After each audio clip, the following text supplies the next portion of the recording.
से पहले आपको बताते हैं कि आखिर कौन था शाहीन बाग का मास्टरमाइंड। इस व्हाट्सएप चैट पर नजर डालिए। इसमें लिखा है कि हम दोनों मास्टरमाइंड हैं। आप सोच रहे होंगे कि ये कौन है जो खुद को मास्टरमाइंड बता रहा है, तो पूरी कहानी सुनिए। ये व्हाट्सएप चैट शर्जिल इमाम और उसके भाई के बीच की है। वही शर्जिल इमाम जो दिल्ली दंगों और जामिया हिंसा की साजिश का आरोपी है। वही शर्जिल इमाम जिसके खिलाफ दिल्ली, यूपी और असम में देशद्रोह के मामले दर्ज हैं। वही शर्जिल इमाम जो कभी जेएनयू का छात्र हुआ करता था। पिछले साल 24 दिसंबर को शर्जिल का भाई मुजम्मिल शाहीन बाग को लेकर एक खबर का लिंक शर्जिल को भेजता है और पूछता है, मुश्तबा का स्टेटमेंट कोट किया, तुम्हारा क्यों नहीं? भाई के सवाल पर शर्जिल अगले दिन यानी 25 दिसंबर को जवाब देता है और लिखता है, पीस है, टेंशन ना लो, हम दोनों मास्टरमाइंड हैं। तब मुजम्मिल जवाब देता है, ओके भाईजान। शर्जिल इमाम और उसके भाई का ये व्हाट्सएप चैट उस चार्जशीट का हिस्सा है जिसमें यूएपीए के तहत शर्जिल इमाम और उमर खालिद को आरोपी बनाया गया है। चार्जशीट में स्पेशल सेल ने खुलासा किया है कि शर्जिल इमाम ने पिछले साल 15 दिसंबर को ही चक्का जाम मॉडल की शुरुआत की थी। चलिए अब आगे बढ़ते हैं और देखते हैं कि दिल्ली दंगों की साजिश में जेएनयू के ही एक और पूर्व छात्र उमर खालिद के खिलाफ जांच एजेंसी को क्या सबूत मिले हैं। जरा इस फोटो को गौर से देखिए। ये तस्वीर दिल्ली दंगों से ठीक पहले सीलमपुर में हुई उस सीक्रेट मीटिंग की है जिसमें उमर खालिद मौजूद था। आज तक के हाथ लगी एक्सक्लूसिव जानकारी के मुताबिक चार्जशीट में स्पेशल सेल ने उमर खालिद के कई व्हाट्सएप चैट और कॉल डिटेल्स रखे हैं, जिससे ये पता चलता है कि पूरे एपिसोड का रिमोट उमर खालिद के हाथों में था। खालिद के खिलाफ सबसे बड़ा सबूत है 720 सेकंड का एक कॉल, जिसका पूरा ब्यौरा चार्जशीट में मौजूद है। दंगों के ठीक एक दिन पहले यानी 23 फरवरी को उमर खालिद इंडिगो की फ्लाइट से समस्तीपुर गया। 24 फरवरी को शाम के 7 बजे दंगों में गिरफ्तार हो चुकी पिंजड़ा तोड़ की सदस्य नताशा से उमर खालिद ने 720 सेकंड बातचीत की। उस कॉल में नताशा ने उमर खालिद को पूरी अपडेट दी। दरअसल उमर खालिद जिस डीपीएसजी के व्हाट्सएप ग्रुप में था, उसी में एक सदस्य ने लिख दिया था कि मैं सब जान चुका हूँ, तुम लोगों का मकसद क्या है, मैं तुम लोगों को एक्सपोज कर दूंगा। जिसके बाद सभी ग्रुप मेंबर्स में हड़कंप मच गया था। जिसके बाद नताशा और उमर खालिद के बीच बातचीत हुई थी। उमर खालिद को लेकर चार्जशीट में लिखा है कि 2016 में जेएनयू में भारत तेरे टुकड़े होंगे इंशाअल्लाह इंशाअल्लाह के नारे लगाने वाला उमर खालिद 2020 तक काफी दूर पहुंच चुका है। खालिद ने आतंकवादी गतिविधियां की हैं और 2020 में नारा दिया, तेरा मेरा रिश्ता क्या है, ला इलाहा इल्लल्लाह। स्पेशल पुलिस की चार्जशीट में एक और अहम कॉल का जिक्र किया गया है। ये कॉल तबरेज नाम के एक शख्स और जानवी मित्तल नाम की महिला के बीच थी। तबरेज वो शख्स है जिसने 300 बंगाली बोलने वाली बुर्के वाली महिलाओं को जहांगीरपुरी से सीलमपुर जाफराबाद भेजा था। जानवी ने तबरेज को कॉल करके हिदायत दी थी कि वो किसी से भी ये नहीं बताएगा कि उसने बस में भरकर महिलाएं सीलमपुर भेजी थी। बहरहाल शाहीन बाग को आंदोलन का नाम देकर बुद्धिजीवी कहे जाने वाले लोगों ने साजिश का जो घिनौना खेल खेला, अब वो पूरी तरह बेनकाब हो चुका है। अरविंद ओझा, दिल्ली, आज तक।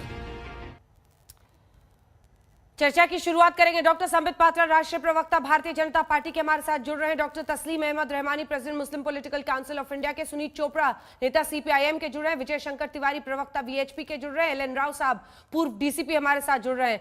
लेकिन सबसे पहले आपको अरविंद ओझा के पास लिए चलते हैं। अरविंद, अगर मुख्य बातें जल्दी से जो इस चार्जशीट से अब सामने आई हैं, दिल्ली के उन दंगों का सच क्या था, जो सबसे बड़ी बातें हैं, संक्षिप्त में हमारे दर्शकों को बताएं। जी बिल्कुल, देखिए अंजना, आप डिबेट की शुरुआत करें इससे पहले मैं आपको कुछ इंपॉर्टेंट चीज बता देता हूं जो बहुत जरूरी है।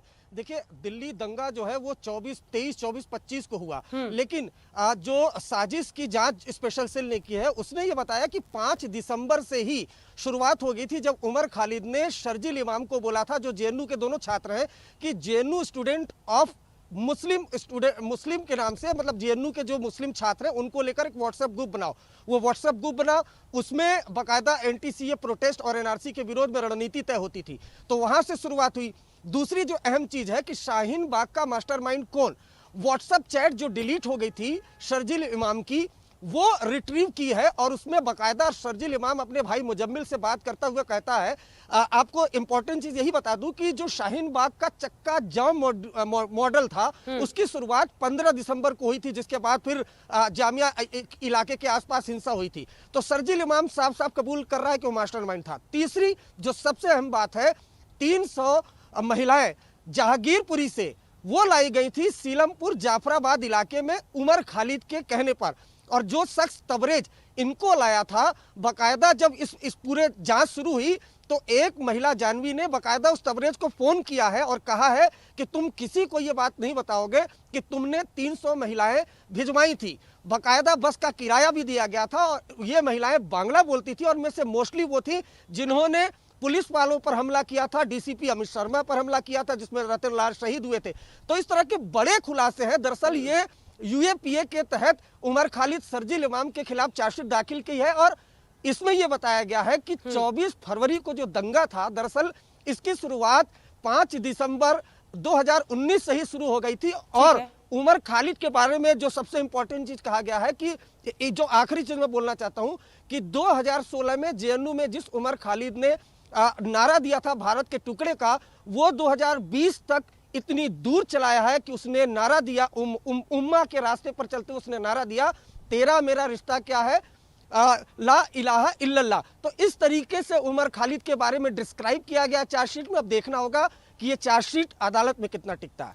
और सुमित चोपड़ा जी, इसी उमर खालिद और शर्जील इमाम को डिफेंड करने के लिए आप आते थे। जो तमाम आरोप है आपने सुना। सुमित चोपड़ा जी, आवाज आ रही है सर? हाँ बिल्कुल आ रही है जी। उमर खालिद और शर्जील इमाम पर जो तमाम आरोप है आपने सुना होगा।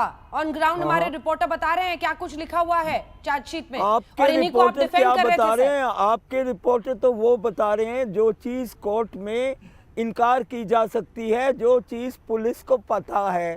अब हमें नहीं मालूम पुलिस कितनी ईमानदार है कि उसको विश्वसनीय माने कि नहीं।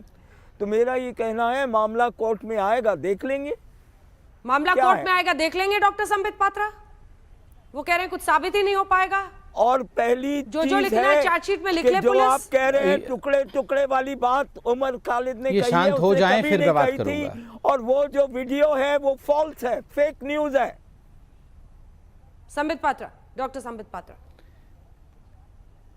देखिए अंजना जी, ये जो हम चार्जशीट्स देख रहे हैं, एफआईआर नंबर 59 और एफआईआर नंबर 114, ये दो एफआईआर पहले हो चुके हैं। 180 पेज का चार्जशीट है।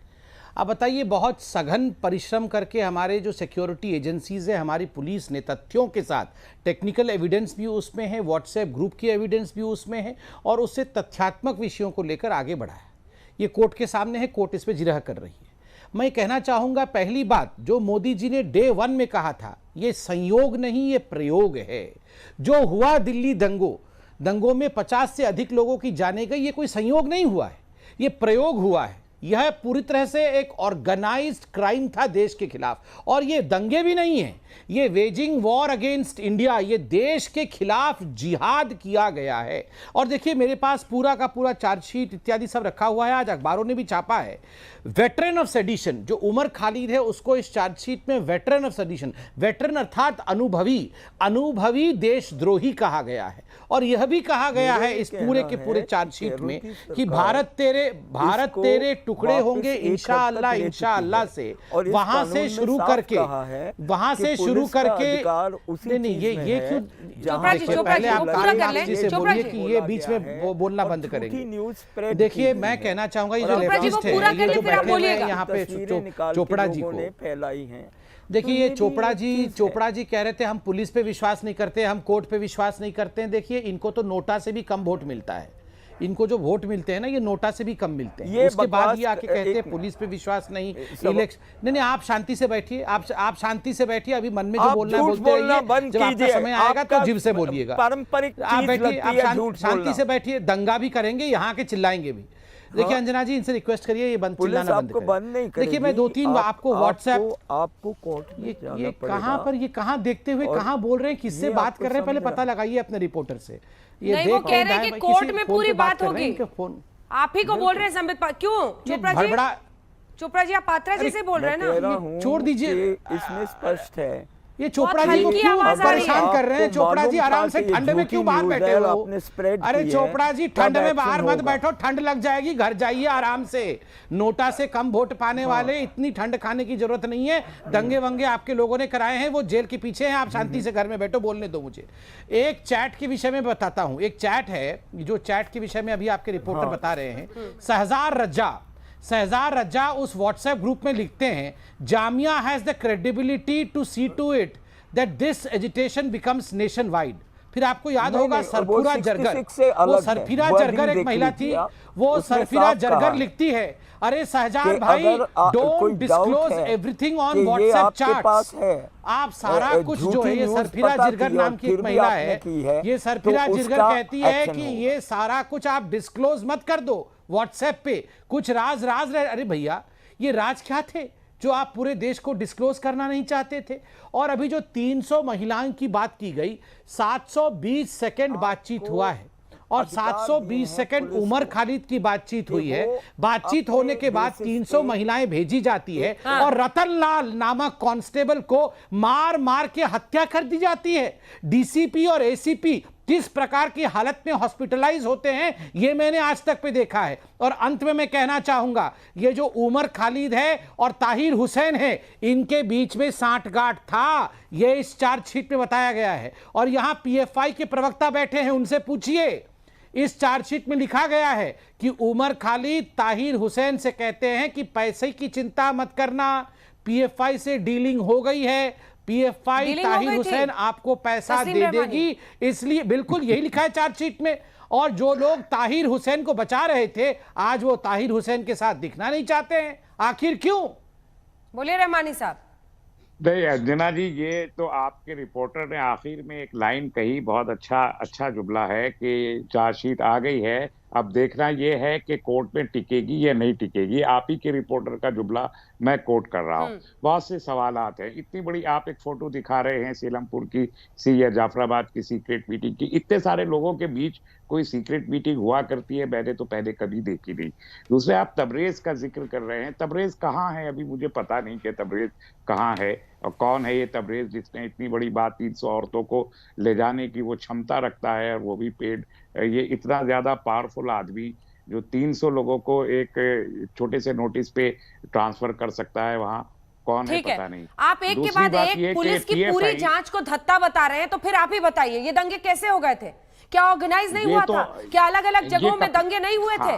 क्या सबने नहीं देखा था? पूरे देश ने, उधर डोनाल्ड ट्रंप आए हुए थे और क्या कुछ हुआ था हम लोगों ने देखा था। जाकर अगले दिन में पहुंची थी और एक एक कहानी वहां पर दिखाई दे रही थी। मिस्टर रहमानी, ऐसा हर चीज का मजाक उड़ा देने से नहीं होगा, बताइए ना।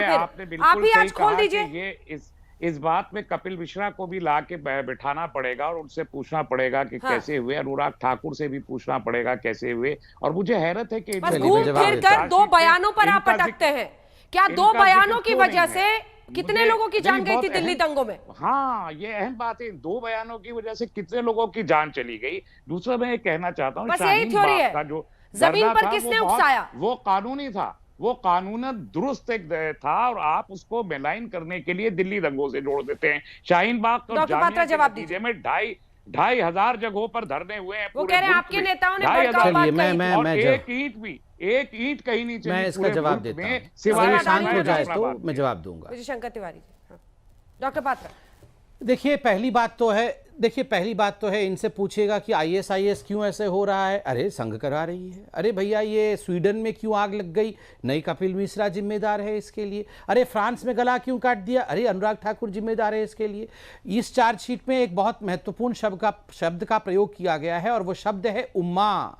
आप देखिए इस चार्जशीट को पढ़िए, 180 पेज का चार्जशीट है। कहा गया है तेरा मेरा रिश्ता क्या ला इल्ला इल्लल्लाह, ला तेरा मेरा रिश्ता क्या ला इल्ला इल्लल्लाह। एक बड़ी बात यहां इस चार्जशीट में बताई गई है कि 5 दिसंबर को एक ग्रुप का गठन किया गया, मुस्लिम स्टूडेंट्स ऑफ JNU। आप बताइए JNU में मुस्लिम स्टूडेंट्स का एक अलग से ग्रुप बने और वो पूरा का पूरा भार संभाले, ऐसा क्यों होगा? 20 तारीख को 20 फरवरी को उमर खालिद भाषण देता है और कहता है भाषण में कि जब डोनाल्ड ट्रंप हिंदुस्तान आएंगे आप लोगों को सड़क के बीच उतर जाना है और आपको दिखाना है कि आप हुकूमत का क्या कर सकते हैं। दूसरी बात, सरजिल इमाम जिसकी बात आप कर रहे थे, कोर्ट में प्रूफ हो जाएगा ना सर? सरजिल इमाम के भाषण ये सब कोर्ट में डॉक्टर संबित पात्रा प्रूफ हो जाएगा ना? मैं एक बात पूछना चाहता हूं, क्योंकि पिछली बार भी जेएनयू के बारे में बहुत कुछ बोला गया, लेकिन कोर्ट में क्या ठहरा? आज उमर प्रॉब्लम क्या है संबित पात्रा जी? मैं इसका जवाब दे रहा हूं और ध्यान से इसको सुना जाए। तो है उम्मा, सारी मेरे को कोई प्रॉब्लम नहीं है, एक सेकंड रुक जाए। देखिए ये लोग बीच में बोलते हैं, आप बताइए ये डिबेट में जिहाद कर देते हैं, मैं क्या करूं बताइए? मैं तो देखिए मैं कितना पीस लविंग हूं। देखिए जरा मुझसे सीखिए जरा, मैं कितना पीस लविंग हूं। रहमानी जी आप बताइए, और यहाँ पर भी जिहाद कर देते हैं। अब आपने कुछ पूछा है तो जवाब भी सुनिएगा ना, लिखा हुआ है अपनी आवाज सुनते रहिए। बोला यहाँ वो जिहाद करेंगे, मुझे बोलने नहीं देंगे। जवाब सुनिए ना, आपने कहा कि उम्मा से क्या दिक्कत है आपको, बता रहे हैं, सुनिए। मैं बता रहा हूं, सुनिए। देखिए पहली बात, मैं उम्मा से क्या दिक्कत है उसका जवाब दूंगा। दूसरी बात, आपने जो प्रश्न पूछा कि कोर्ट में क्या होगा, छूट जाएंगे क्या, ये जवाब दूंगा। उम्मा से क्या दिक्कत है? उम्मा से दिक्कत है, आप याद करिए कि बर्मा के अंदर रोहिंग्या मुसलमानों के ऊपर कोई अत्याचार करता है 2012 में बर्मा के अंदर, और हिंदुस्तान के आज़ाद मैदान मुंबई में 3 लाख मुसलमान इकट्ठे होकर जो जवान ज्योति है, अमर जवान ज्योति है, उसको डेसिक्रेट कर देते हैं और 7 लोग मर जाते हैं। आप बताइए, हम बर्मा चलाते हैं, मोदी जी बर्मा चलाते हैं, बर्मा भारत चलाती है? अरे बर्मा एक और देश है, उस देश में कुछ अत्याचार हुआ है तो आप यहां पर लोगों को मार देंगे? फ्रांस में फ्रांस के प्रेसिडेंट कुछ कहते हैं, यहां पर हैदराबाद में और यहां पर मुंबई में फ्रांस के प्रेसिडेंट को गाली, हिंदुस्तान के प्राइम मिनिस्टर के विरोध में प्रदर्शन हो जाता है। इसको उम्मा कहते हैं। और हां, अगर उम्मा के नाम पर आप हिंदुस्तान में अवर जवान ज्योति को डेसिक्रेट करेंगे तो हमें तकलीफ है। और जब अंजना जी ने मुझसे पूछा कि संबित जी कोर्ट में स्टैंड कर जाओगे ना, पिछली बार की तरह गिर तो नहीं जाएंगे? पिछली बार गिरे नहीं अंजना जी। हाई कोर्ट ने कन्विक्ट किया कन्हैया कुमार और इन सबके लिए, कहा कि ये एक गैंग्रीन बनने के कगार पे है, अभी इन्फेक्शन के स्टेज पे है। ये इन्फेक्शन अगर ऐसे ही बढ़ता रहा तो आगे गैंग्रीन बन जाएगा। गैंग्रीन बन जाता है तो पैर काटना पड़ता है, इसलिए वो प्रोफेसर को भी संभलना चाहिए जो पढ़ाते हैं। बाद में दिल्ली सरकार ने सैंक्शन नहीं दिया। दिल्ली, अरे कार्ल मार्क्स जी शांत रहिए, मैं आपको, आप पढ़ के आइए। अरे कुछ पढ़ते नहीं है कार्ल मार्क्स जी। मैं चैलेंज करता हूं, दिल्ली हाई कोर्ट ने यही कहा था, इन्फेक्शन, गैंग्रीन और एम्पुटेशन। ये आप गूगल करके अभी आप दिल्ली हाई कोर्ट की वेबसाइट में जाके निकालिए हाई कोर्ट के बयान को, उसके वर्डिक्ट को। अपील हो सकती है, कुछ भी कहा क्यों? डर की बात नहीं क्यों है। क्यों क्यों कुछ भी कहा क्यों? ये कार्ल मार्क्स पता नहीं कौन से, ये देखो क्या इनकी भाषा को देखिए। इन चच्चा जान को तो कॉलोनी के गेट के अंदर भी घुसने नहीं देते हैं, इसलिए देखिए यहाँ पर आके बैठ के मैं बता रहा हूँ, ये चच्चा जान को ना अपने सोसाइटी के गेट में भी घुसने नहीं देते हैं लोग, क्योंकि ये इस प्रकार की वामपंथी की बातों को अपने कॉलोनी में फैलाते हैं कि इनको वहां भी प्रवेश निषेध है। तभी ये शाम होते ही या तो कार में घूम के, गाड़ी में घूम के डिबेट करते हैं, या तो कोई लॉन पकड़ लेते हैं, लॉन पकड़ करके लॉन में बैठ के डिबेट करते हैं। क्योंकि गलती से कोई लोग सुन लेंगे ये सब तो बकस नहीं, लोग माफी नहीं करेंगे आपको। आप सुनिए चचा जनाब, देखिए अंजना जी, ओहो, ये अरविंद केजरीवाल जी ने सैंक्शन नहीं दिया था और अरविंद केजरीवाल जी ने बचाने की कोशिश की थी। मैं एक सवाल पूछ रहा हूँ, अंकित शर्मा को किसने मारा? मैं सवाल पूछ रहा हूँ आज पूरे हिंदुस्तान से, हु किल्ड अंकित शर्मा? अरे अंकित शर्मा को 50 बार गोद कर मार दिया गया, गोद कर। और आप जानते हैं उसके पीछे ताहिर हुसैन और उमर खालिद का हाथ है। कपिल मिश्रा ने अंकित शर्मा को मारा। अरे शर्म आनी चाहिए आपको, शर्म आनी चाहिए। अरे आप जैसे देशद्रोहियों के कारण, पहले देश का विभाजन हुआ था। आप खाते इस देश का हैं और गाते दूसरे देशों का है, शर्म आनी चाहिए। आप उम्र से मेरे बड़े हैं इसलिए मैं आपका लिहाज करता हूं, मगर आप चुपचाप बैठिए। आप मेहनत से खाते हैं। ये खाते भी नहीं है, बताइए, ये खाते भी नहीं है, ये चच्चा जन खाते भी नहीं है, ऐसे हवा पी के जीवित है। आप सोचिए, आप अब इनकी आवाज बंद कर दीजिए अंजना जी, इनकी आवाज बंद कर दीजिए। बात कंक्लूड कीजिए, जल्दी से कंक्लूड कीजिए पात्रा जी। विजय शंकर तिवारी जी के पास जाऊंगे। देखिए एक बात में इंपॉर्टेंट, मैं चार्जशीट की कॉपी लेके बैठा हूं, इसमें उमर खालिद से कहा गया है रिमोट ऑपरेशन। देखिए अंजना जी, इस उमर खालिद ने क्या किया कि इसने 20 तारीख को भड़काया, कि डोनाल्ड ट्रंप आएंगे सड़क पे उतर जाना। 24 तारीख को दंगे शुरू हो गए। दंगे शुरू होने पहले 23 तारीख को एलिबाई बाई करने के लिए, यहां पर राव साहब बैठे, आप उनसे पूछिएगा, एलिबाई बाई करने के लिए इंडिगो का फ्लाइट पकड़कर ये चला गया समस्तीपुर और बेगूसराय, वहां रहने लगा। वहां से ये खबर लेता था नताशा से, कितने लोग मारे गए, आज ये हुआ कि नहीं, 300 महिलाएं वहीं पहुंच गई कि नहीं, खाने का पैकेट पहुंच गया कि नहीं, ये सब बैठ के वहां कर रहा था, रिमोट कंट्रोल। इसलिए लिखा गया रिमोट ऑपरेशन किया उसने बिहार से। जो लोग कह रहे हैं कि अरे ये तो दिल्ली में नहीं था, ये तो बिहार में था, ये कैसे मास्टरमाइंड हो सकता था? ओसामा बिन लादेन भी अमेरिका में नहीं था 9/11 के समय, ओसामा बिन लादेन भी कहीं और बैठा था, मगर रिमोट के माध्यम से 9/11 छोटा सा रिएक्शन समझे जल्दी से। तिवारी जी, क्या आंदोलन का नाम दिया गया और पीछे दंगे की साजिश हुई? बिल्कुल बिल्कुल अंजना, जिस दिन ये दंगा हुआ उसके दूसरे दिन मैं उस जाफराबाद एरिया में गया था और वो स्थान देखा था, और जिस प्रकार से वहाँ तहस नहस हुआ था, वहाँ की गाड़ियां फूकी थी और वहाँ के घर जले हुए थे, दुकानें जली हुई थी और वहाँ पर गुलेल लगाई गई थी। वो 2-4 दिन की तैयारी नहीं थी, वो महीनों की तैयारी थी। और वो जो टुकड़े टुकड़े गैंग के भाग हो गए, टुकड़े टुकड़े 13,000, वो जो नारा था उसकी तैयारी आकर के आप दिल्ली दंगों में दिखाई पड़ी। शाहीन बाग में बैठकर सारे देश का ध्यान अपनी ओर करके इधर ये तैयारी कर रहे थे और ये सारा पूर्व नियोजित था कि ये कब करना है, यानी ट्रंप आएंगे तब देश को तहस नहस करना है। और सुन लीजिए चोपड़ा साहब, सुन लीजिए, अपनी सारी बातें सुन लीजिए। 2 वीडियोस हैं जो प्रूव करते हैं ये झूठ है। एक का मामला नहीं है, हैदराबाद से लेकर के और कलकत्ता तक उनकी छत में कुछ नहीं है, वो सारे आप लोगों की रहनुमाई में होते हैं। और जब ये एक ब्रेक के लिए रुकना कर, लेकिन विजय शंकर तिवारी जी, जो टुकड़े टुकड़े गैंग आप कहते हैं जिसका इस्तेमाल अब तमाम बीजेपी के नेता करते हैं, ये सेडिशन के चार्ज के साथ कितनों को आपने इसमें जेल में पहुंचाया, इस पर भी तो सवाल होना चाहिए। एक ब्रेक के लिए हम रुक रहे हैं, आपके पास भी आ रही हूँ राव साहब, कि कैसे कोर्ट में ये मामला ठहरेगा, कैसे ये सबूत वहां पर प्रमाणिक रूप से दिल्ली पुलिस दे पाएगी इन लोगों के खिलाफ। देखते रहिए आज तक। राव साहब, जल्दी से आपसे शुरुआत करते हुए, दिल्ली पुलिस क्या सबूतों के साथ ये सब कुछ साबित कर पाएगी? क्योंकि जिस तरह से अभी कुछ ही देर पहले डॉक्टर संबित पात्रा भी कह रहे थे कि जिसका एक इतिहास रहा है सेडिशन का, अब ये बड़े ही सब्जेक्टिव चीजें हो जाती हैं, आप किस तरह से इन सबको प्रूव करेंगे कोर्ट में? जना जी, ये सब्जेक्टिव चीज नहीं है, साइंटिफिकली एविडेंस कलेक्ट की हुई इन्वेस्टिगेशन है, जो कि स्पेशल सेल एक यूनिट है दिल्ली पुलिस की, उनकी तरफ से किया हुआ है। ये एविडेंस देखिए, आदमी झूठ बोल सकता है, गवाह झूठ बोल सकते हैं, लेकिन साइंटिफिक एविडेंस झूठ नहीं बोल सकता। व्हाट्सएप मैसेजेस, सीसीटीवी फुटेज, दूसरा सेल फोन की लोकेशन, ग्रुप से तो उन्होंने ग्रुप बनाया, वो सारी चीजें एविडेंस के तौर पर इन्वेस्टिगेटिंग ऑफिसर ने कोर्ट में पेश किए हैं। और ये मैं गारंटी से कहता हूँ, ये जो चार्जशीट है कोर्ट में प्रूव होगी और इन सब का खुलासा जो हो रहा है, जो अभी सुमित चोपड़ा जी आपको भी डिसिप्लिन इससे भूल गए हैं। इनका कॉन्स्टिट्यूशन इनके लिए कुछ नहीं है, इनके लिए कानून कुछ नहीं है, इसके लिए कोई इन्वेस्टिगेशन एजेंसी की कोई इन पे भरोसा नहीं है। और सो आपके चैनल में बैठे हुए संबित पात्रा जी बात कर रहे हैं और टेलीफोन पे बात कर रहे हैं, इनका डिसिप्लिन देखिए। तो ये सब लोग इनकी बातों में क्या जाना है, जो किसी चीज को विश्वास ही नहीं करते हैं।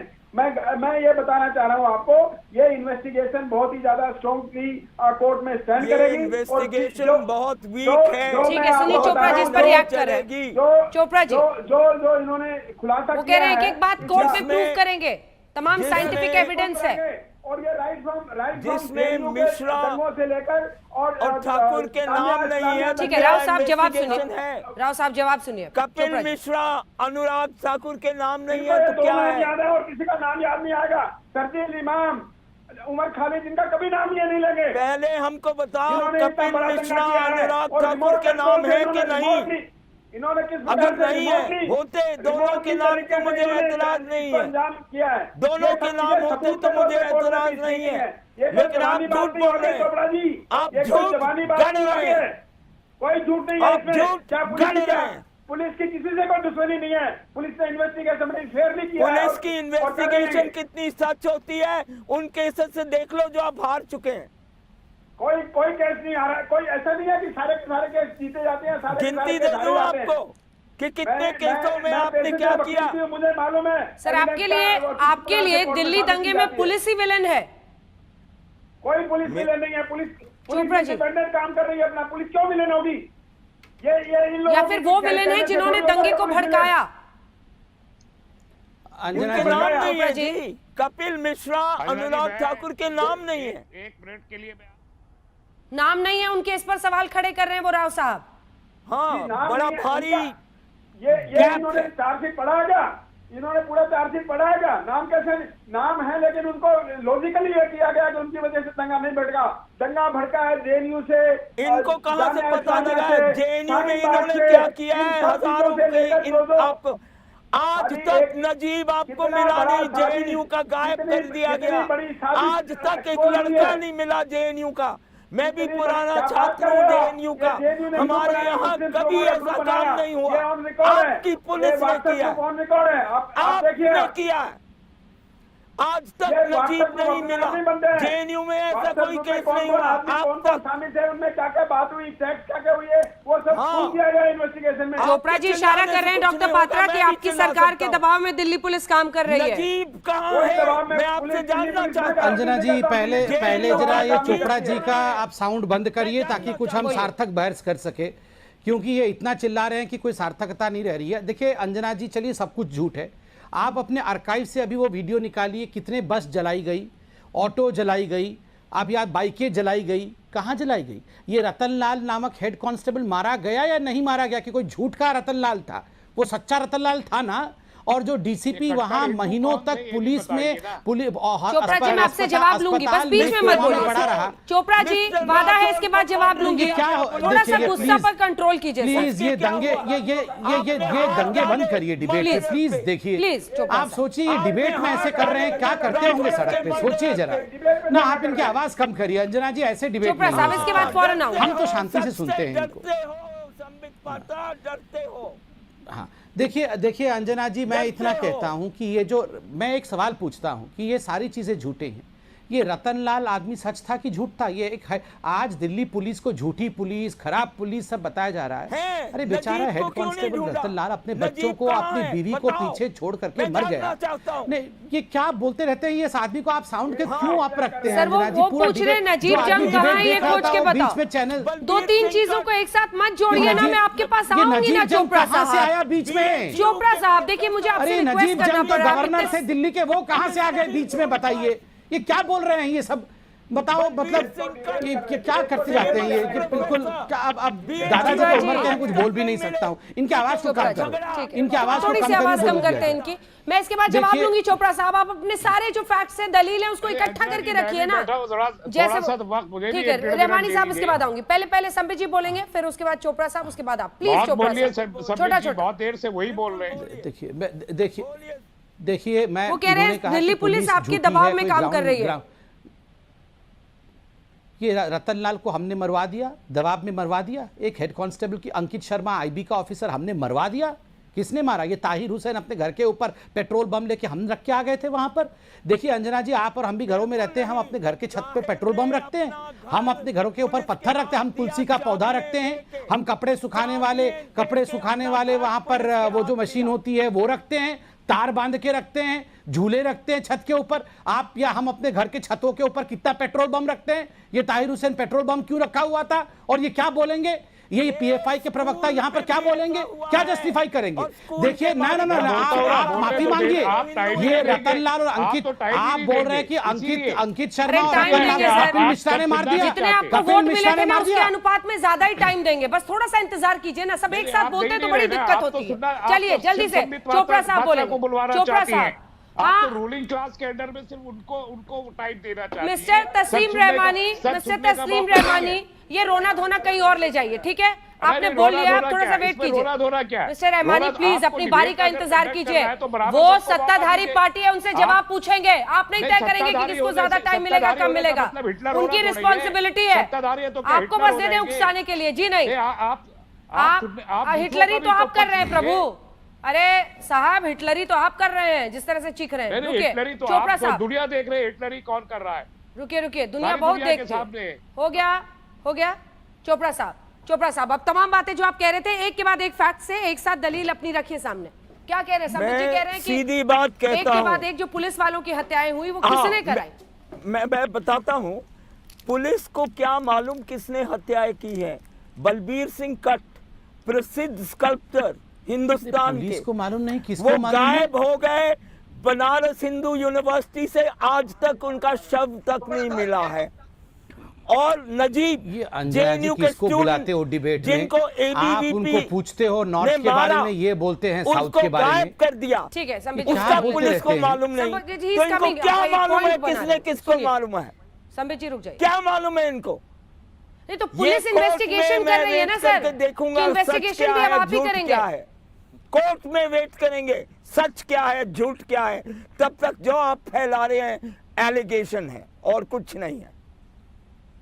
ठीक है, उसको एलिगेशन के ही लेवल पर आप मानिए, उसी पर बहस हो रही एलिगेशन है। मैं मानता हूँ, तस्लीम रहमानी साहब, और मैं जानना, हाँ रहमानी फंडिंग आप लोगों ने ये की, कहना चाहता था कि फंडिंग आपने की, कोई बात हो तो अपनी बात करें। फंडिंग वगैरह का मैं सबका आपको अभी जवाब दे देता हूँ। संबित पात्रा की जो तो बीजेपी के हेडक्वार्टर से पूछ के आए हैं, लेकिन ये इन्होंने ये एडमिट किया अभी इसी डिबेट में कि इनको प्रॉब्लम लफ्ज उम्मा से है, और इस किस्म के जितने अल्फाज हैं, उम्मा, जिहाद, अरे चार्जशीट में मेंशन है उम्मा सब चार्जशीट में मेंशन है, को लेके ये मेरे को कोई प्रॉब्लम नहीं है, आप उम्मा करिए जाके जहाँ करना है उम्मा। अपने इक़्तिदार का रास्ता साफ कर रहे हैं पिछले 40 साल से इन्हीं 4-5 शब्दों के चारों तरफ घूम के। वरना इनसे पूछा जाना चाहिए कि इसी दिल्ली पुलिस ने अपनी चार्जशीट में कट्टर हिंदू का के पूरी संस्था का, उनके व्हाट्सएप चैट का जिक्र किया है। वो लोग के यहाँ पर फूल बांटने आए थे, वो क्या कर रहे थे यहाँ? वो गैस के सिलेंडर कौन लेकर आया था? अंकित को मारने वालों में उनका कोई रोल था या नहीं था? ये भी एक सवाल है, चर्चा का विषय। और जब कोर्ट बहुत दुखद विषय, अंकित शर्मा को किसने मारा? आप उस पे आप ताहिर हुसैन के स्पोक्सपर्सन बन के बैठे हैं दिल्ली की और देखिए जरा वो कार्डमार्क्स को देखिए, सर को ऐसे ऐसे हिलाए जा रहे हैं, वो भी आएगी। मतलब ये दोनों मिलकर बेशर्मी की हद होती है। अंकित शर्मा को किसने मारा? किसने मारा अंकित शर्मा को? दिल्ली पुलिस ने मार दिया अंकित शर्मा को। रतन लाल को किसने मार दिया? दिल्ली पुलिस की चार्जशीट है ना, वो भी तो दिल्ली पुलिस की चार्जशीट है, उस पर जिक्र करते हुए आप करिए ना, उस पर डिबेट किसने मना किया है? नहीं मैं कर रहा हूं तो आपका हलक सूख कोई हलक नहीं सूख रहा है, बिल्कुल नहीं, कोई हलक नहीं सूख रहा है भैया। हिंदू कभी जिहाद करता नहीं है, ये कान खोल के सुन लीजिए। वो मेरा हलक नहीं सूख रहा है, हम जिहाद करते ही नहीं है, वो व्हाट्सएप हम जिहाद में विश्वास ही नहीं रखते हैं। की चैट है, हम तो सर्वे भवन्तु सुखिनः में विश्वास रखते हैं, उमर खालिद की किसी के गर्दन को काटने में विश्वास नहीं रखते हैं हम। वीडियो है, ये बात आ चुकी है, डॉक्टर वीडियो है वो सारी, जिसका आप लोग जिक्र कर रहे हैं। और आज सुनील चोपड़ा जी का जो वीडियो दिख रहा है आज तक, ये भी तो कहीं डॉक्टर नहीं है। विजय शंकर जी को आप दोनों का वीडियो ही डॉक्टर है, आदमी है ये दोनों का वीडियो जो भी दिख रहा है सामने, ये भी डॉक्टर ही है, ये डॉक्टर शंकर जी, ये दोनों डॉक्टर बैठे हुए हिंदू वहां पहुंचे थे। ये उसके अंजना देखो कहने, देखो उस पर अगर इनके कहने पे कोई टैक्स लगता कोई नहीं बोलते, कहने पर बोलने पर कोई टैक्स नहीं, और वहां पर केवल और केवल ये जिहादी लोग थे। ठीक है रहमानी साहब, लगातार नहीं, मैं अंजना जवाब सुनिए रहमानी साहब, रहमानी साहब सुन लीजिए, जवाब दीजिए इसका। अगर बोलने पर कोई टैक्स होता तो शायद आप नहीं बोलते, क्योंकि टैक्स नहीं लगा इसलिए कुछ भी बोलते चले जा रहे हैं। वो 300 फुलके वाली वो कहाँ से आई? वो जो पुलिस जो वहां पर सामने सैकड़ों गाड़ियां जलाई गई है, वो किसने जलाई है? अंकित शर्मा को किसने मारा है? वो किसने मारा? रतन लाल को किसने मारा? इसका जवाब दीजिए ना। यही तो पूछा मैंने। ये कट्टर हिंदू के नाम से 300 लोग जो वेस्टर्न यूपी से आए थे, वो तो यहाँ पे फूल बांट रहे थे, गाड़ियां चला रहे थे। यही तो पूछ रहा हूँ मैं। इमरान खान की मानेंगे, चीन के राष्ट्रपति की मानेंगे, और मैं सर यही पूछ रहा हूँ, इमरान खान की मानेंगे, बहुत ही आदर के साथ यही पूछोगे। 300 लोग जो वेस्टर्न यूपी से लाए गए थे खरीद के कट्टर हिंदू के नाम पर, ये यहाँ फूल बांट रहे थे, प्रसाद बांट रहे थे, ये क्या कर रहे थे यहाँ? ये गाड़ियां नहीं चला रहे थे तो क्या काम था इनका? गाड़ियां तो चलेगी जब गैस सिलेंडर लेके आएंगे और घरों में गैस। संबित जी कंक्लूडिंग रिमार्क जल्दी से, कोर्ट में प्रूव होना होगा, बड़ी चुनौती होगी, एक एक बात जल्दी से 2 लाइन। देखिए मैं तो धन्यवाद करता हूं दिल्ली पुलिस का और धन्यवाद करता हूं इन्वेस्टिगेटिव एजेंसीज का। याद करिए इसी दिल्ली में 84 के दंगे हुए थे, आज तक कोई चार्जशीट पे एक्शन नहीं हुआ।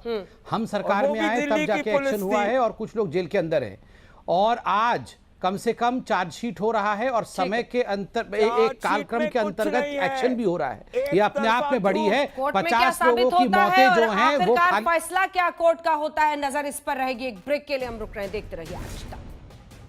तो क्या शाहीन बाग तमाम आंदोलन के नाम पर दरअसल दंगे की साजिश रची गई थी, ऐसा दिल्ली पुलिस की चार्जशीट में कहा गया है। बहरहाल इसी पर आप देख रहे थे हल्ला बोल में बहस, लेकिन ब्रेक के उस पार कोरोना पर वर्ल्ड बुलेटिन, क्योंकि विश्व भर से डॉक्टर्स जुड़ेंगे और वो बताएंगे कोरोना पर अगला कदम विश्व का क्या होना चाहिए, वैक्सीन कहां तक पहुंची है। देखते रहिए आज।